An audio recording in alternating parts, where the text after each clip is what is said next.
More than 18 million Americans are getting their drinking water from systems that have violated federal lead rules.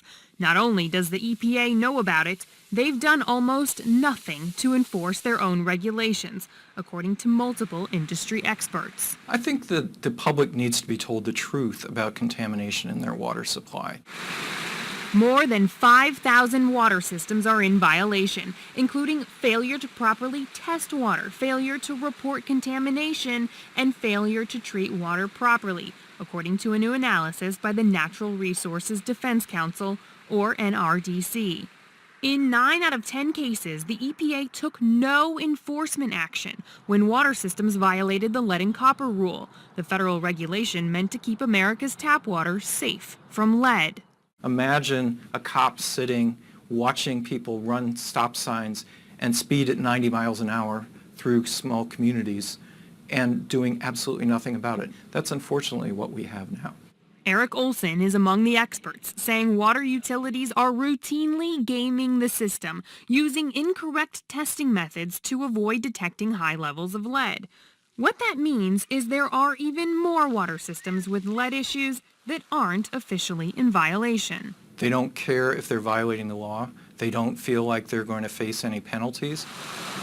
Philadelphia is one city accused of gaming the system. In 2014, city officials sent residents questionable instructions for testing, telling them to pre-flush their water and remove aerators, which often trap particles of lead.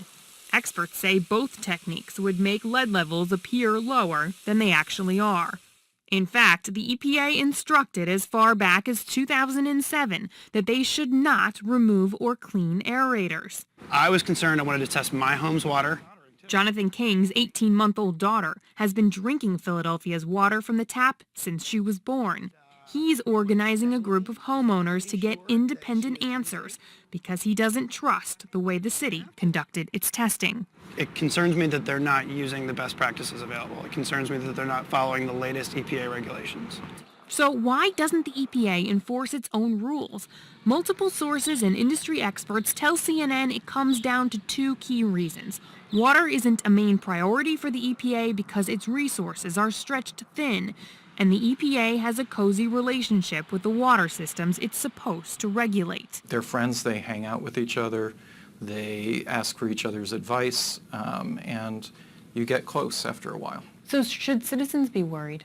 Citizens should be very concerned.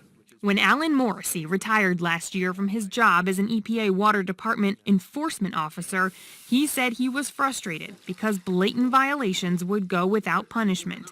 Morrissey says even EPA employees don't trust what comes out of their tap. So most of my colleagues have all chosen to install a water filter underneath our kitchen sink. But you're saying that people who work at the EPA are buying water filters because they aren't confident in the quality of their tap water. Yes.